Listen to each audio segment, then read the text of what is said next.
Hi students, this is a tutorial for InDesign, which is the last sort of portion of this assignment. So you've already done the other items within this assignment. You have worked on your Lumion, developing the model, you have 5 renderings, and then you have your movie that's been manipulated, edited in Premiere or whatever movie software you prefer, but you added text, fadeaways, and other things. And then lastly, we are down to the final mini book, which is due March 22nd, right after spring break. And what that is it's an InDesign mini book. I mean, it's a portfolio, but I'm not calling it. It is what it is. It's a letter size landscape, 6 to 10 pages. And it's just to demonstrate your ability to import photos and movies. And that's the tutorial right now. And you must bring all the work you've already done up here, and then it will be in your portfolio. That's how we're going to assemble it. So let's just get started on InDesign. So the first thing you're going to want to do is create a new document. And so we just talked about the sort of requirements in the brief. The number of pages is 6 to 10, so I'm going to say 10 just because it's just as easy to add or delete, but just say 10. It is letter size, and it will be landscape oriented. So I think it defaults to portrait. You want to click landscape. Then you click OK. So I'm going to zoom out a little bit, but you can see that I now have this document that's been created. Oops, let me just get rid of this.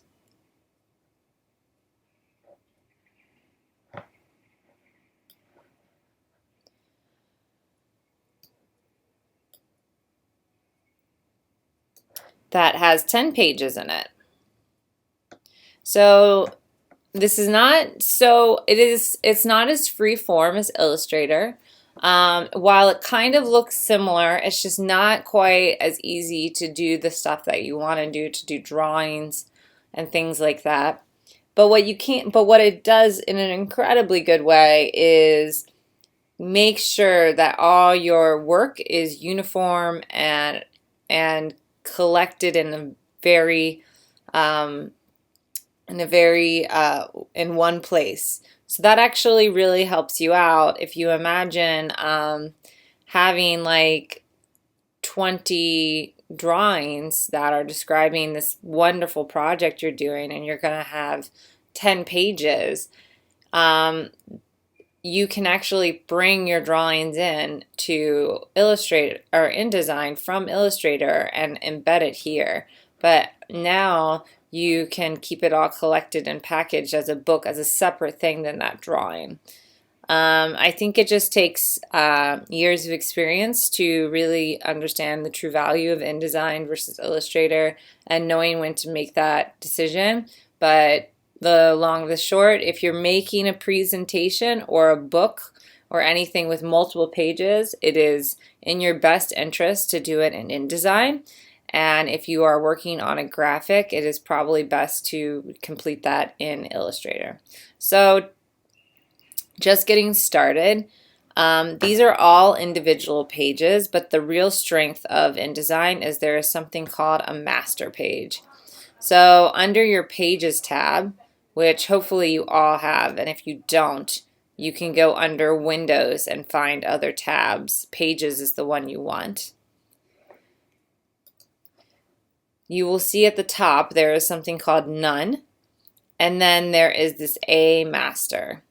If you double click, it will bring you up to this sort of 2-page setup.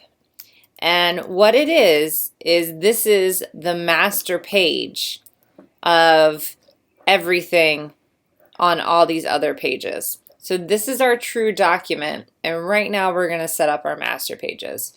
And it's really convenient to do that when you have like text in all the same places and you have maybe the same color background, or you're always going to put your images in the same place, and that really reads nicely. You know, it's really obvious when a presentation is jumping and from slide to slide. So this eliminates that, and then same for a book.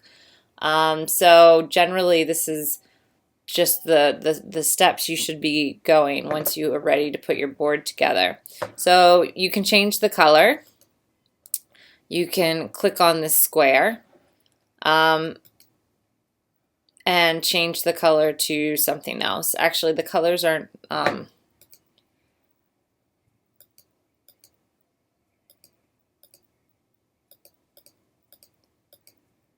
so all I did was go over to color, and I'm finding a different color that I like. And then I'm going to draw a rectangle over this square. Oops, I made this I want this to be the pink. I can just swap this here. So now you can see that all of this has also turned pink. So all the decisions we make on this page will affect all the other pages on this side. We can make another rectangle.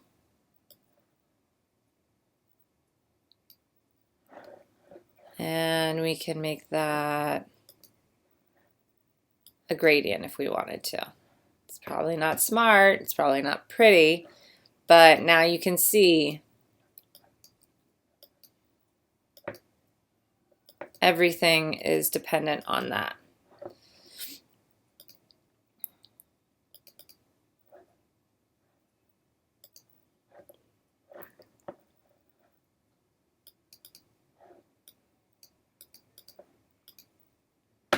So we can make them two different color pages. Obviously we can make them one color. It's probably wise, but whatever. I'm just doing this for demonstration point. So the next thing, usually with these sort of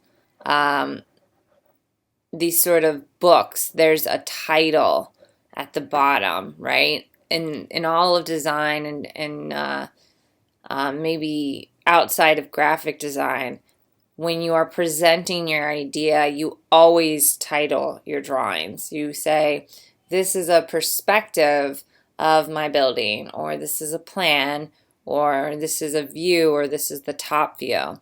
So it is because the things that you think are really obvious are not so obvious to other people. So typically what I do, I mean, we can come over here and make a white box, but I will have a box that goes all the way across. I'm going to just move it up a little bit. And then you can even adjust the opacity. So this is all the stuff you remember from Photoshop. And you can also go ahead and put text in. I'm just going to put it over here for now. And you pick whatever sort of font you want.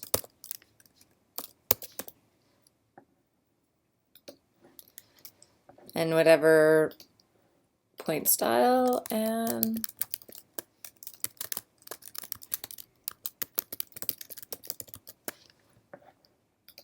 this is all normal Illustrator stuff, and you already know how to do all of this.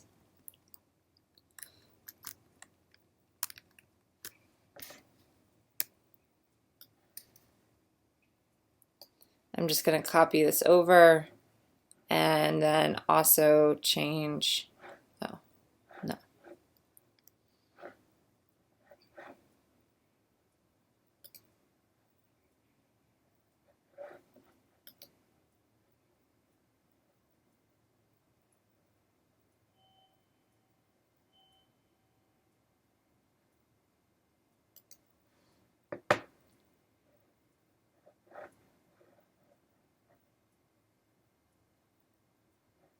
Mhm.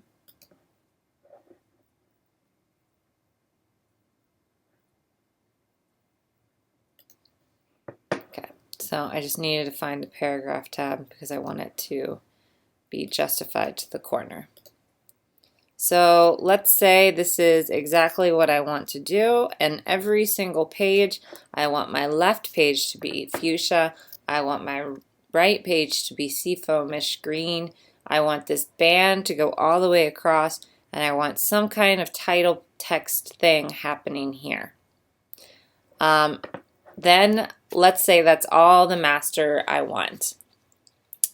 It's very important to not keep working in this mode because you are not working, you're just creating a template for yourself. So the first thing you're going to want to do is click back to your project. And here we can see it's exactly how we just laid it out. So that's your first step. The next thing to do is to import all your pictures. So File, Place. I'm just going to put random pictures that I have in my download. Most of them are your projects.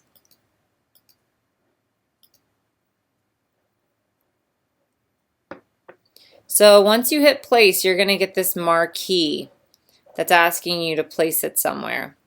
I usually just place it off to the side because I'm going to adjust it anyways. So once you've done that, you can grab the edges, and holding shift you can make this whatever shape you want. Let's say I'll make it this big.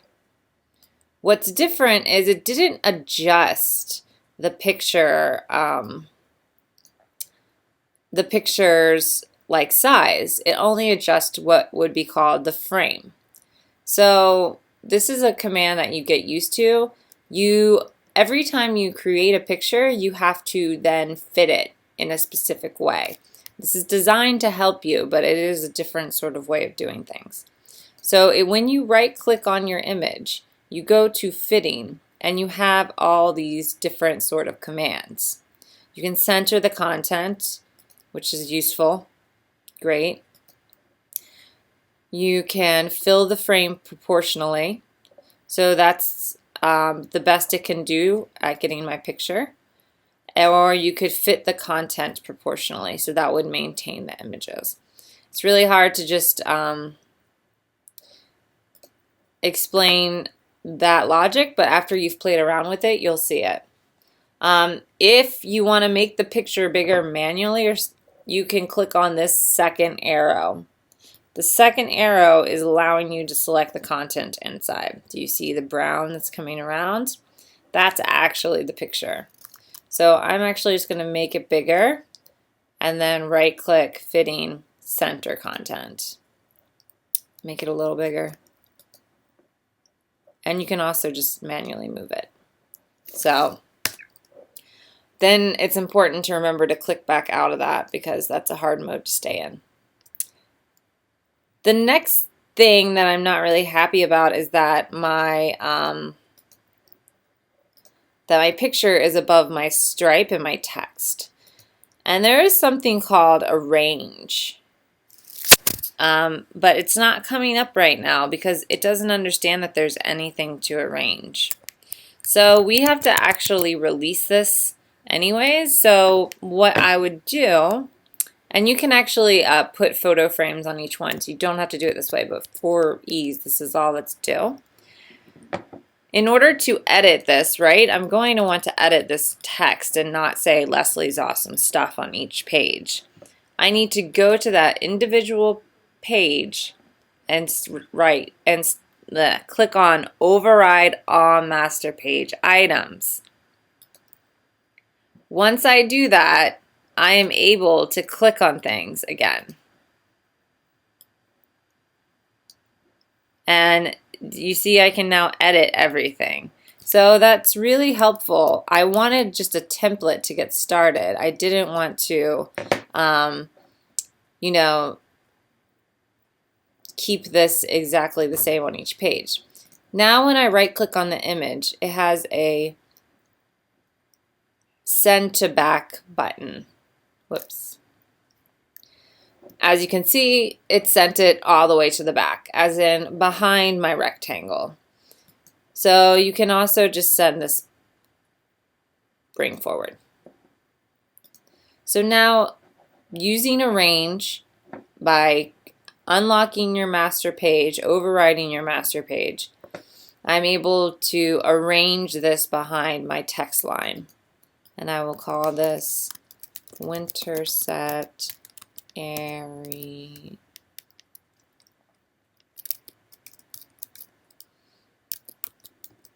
I always spell this wrong. Winter set bird's eye. Just don't use that word.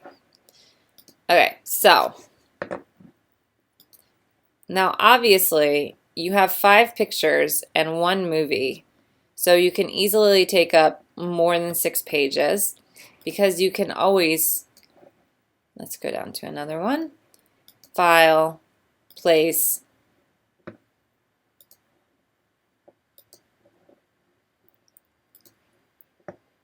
whoops.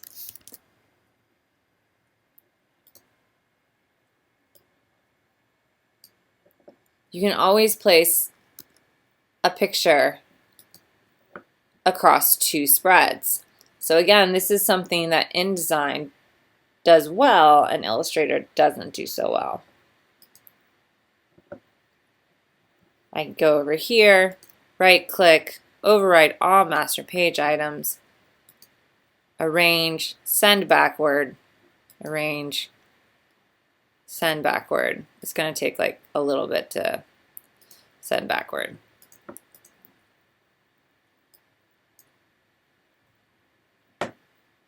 Right click, fitting, fill frame proportionally. This is actually like probably a part of the picture, so that's that. So now I can do this, and grant you, when you are doing this for your own personal portfolio, this is not ideal. You don't usually want to split your building in half, but for our uses, it's good to understand that we can do this. And then at the same time, we are, you know, able to export this and it would look really nice. So the last important lesson is importing a movie. So that is also super and easy. You just go to place. Now where did I put this? Documents, Adobe, Premiere, 9.0, whatever, 6.3, open. Again, it's giving you this little film over here icon. It's asking me to click. I usually click in the gray over here. And it comes in as this little black nothing. It's not going to render it right now, but it will after I export it. So this is exactly how I wanted it. I'm all done. I've placed all my photos. This is where I want my movie to be. I'm now going to go to File, well, save it.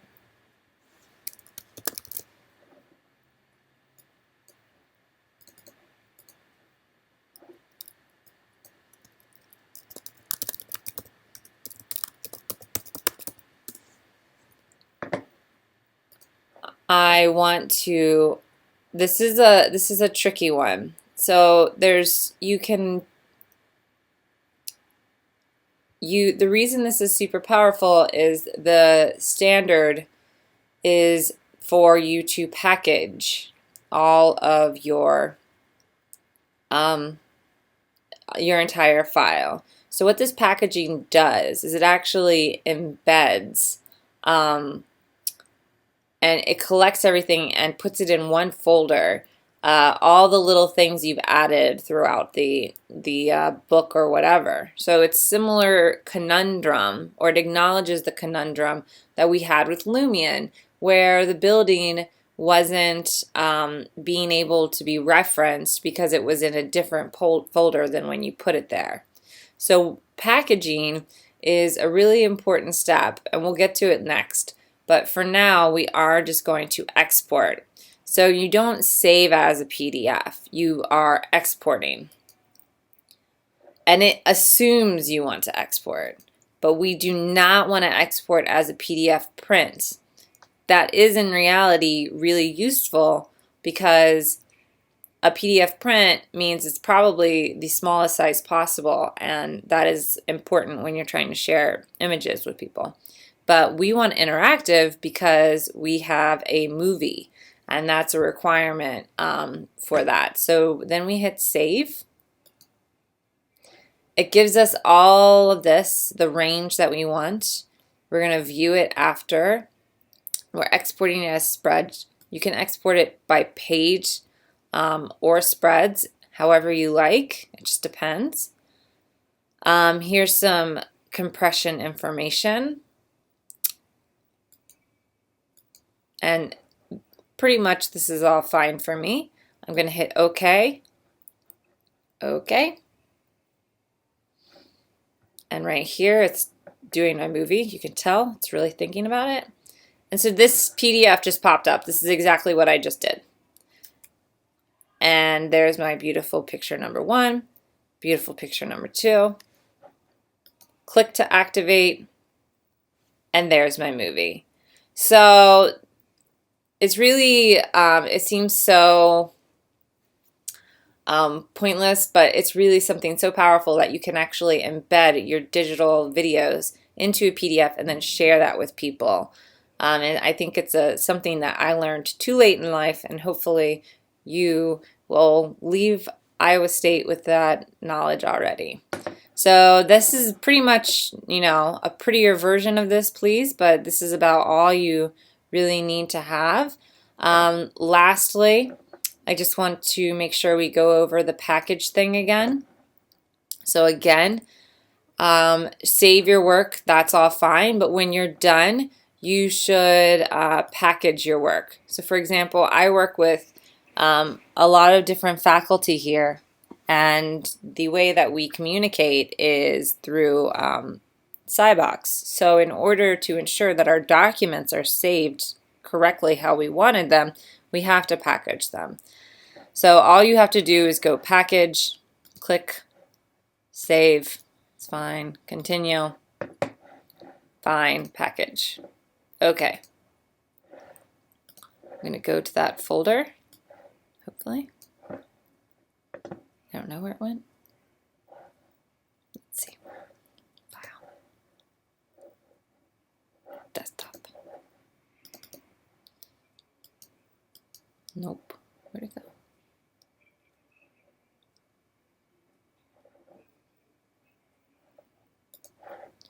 You should probably remember where you put it. Package, package, save, continue, desktop, package. Okay. InDesign. So now I would zip this InDesign tutorial folder and send it to my friend. This is important because it has saved my fonts that I used, which, you know, sometimes people go and like don't have whatever font and then your design doesn't work. It has instructions, you can give that, that's rather professional. These are the actual files I use, and they call them links, but now they have been collected and put into a folder, and that will travel with this design folder. So again, it's super important to package your work at the end of each project, because you will easily move your folders and move your stuff, and you won't be able to reference those pictures anymore, and then you will be looking for something and wasting a lot of time. So that's about it. Let me know if you have any questions, and have a fantastic spring break.